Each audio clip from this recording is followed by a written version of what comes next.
պատարակ պիտի լիներ Հովանավանքում և մենք միասին այդ ուխտի պատարակը պիտի անեինք, բայց մեզ հասած հավաստի տեղեկություններով այնտեղ Հովանավանքում աջակիցներ հավաքված պիտի լինեին, որ մենք չենք ընդունում, մենք ասում ենք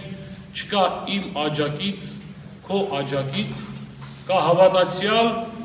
կա ուխտավոր, որ բոլորը հայ առաքելական Սուրբ Եկեղեցու զավակներ են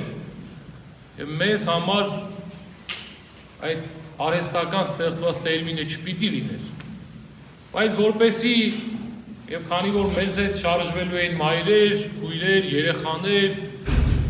որպեսի չլինի այնպես, որ մեզ արգելեն, քայլենք, աղոթքով գնանք, հասնենք Հովանավանք, չթողնեն և այդպես էլ ըստ երևույթի լինելու էր, որպեսի այդ ամեն ինչը չլինի, որպեսի մի արկածախնդիր այս սուրբ օրով չբարձրանա ինչ-որ անհարիր խոսք չասի, որպեսի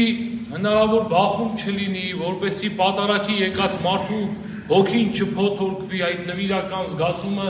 չվնասվի, սրբությունը այդ վայրում ներկա չլինի,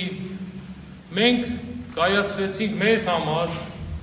ծանր ցավալի մի որոշում, որովհետև մենք ի սրտե ուզում էինք գնալ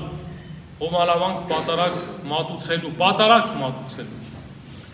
բայց չեղավ, հիմա միգուցե համարվի, որ սա պարտություն է մի տեսակ, համարվի, որ սա նորից մեր սրբությունը զիջել է մի տեսակ, բայց մեզ համար, հոգևորականներիս համար այս պահին Սուրբ Հոգու ներկայությամբ ես վստահ եմ այդ որոշումը ընդունեցինք, միշտ չէ, որ որոշումները լինում են բոլորի սրտով, միշտ չէ, որ մեր կյանքը կարգավորվում է մեր ցանկությամբ, երևի թե մեր շատ մեղքերի պատճառով, մեր շատ սխալների պատճառով հիմա մենք այստեղ ենք, բայց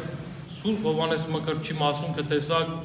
մենք բերեցինք Մայրաթոր Սուրբ Էջմիածնից Վեհապար Հայրապետի բարձր տնօրենությամբ և օրհնությամբ և դուք պատարակի ավարտին հնարավորություն կունենաք մոտենալու և համբուրելու Սուրբ մասունքը։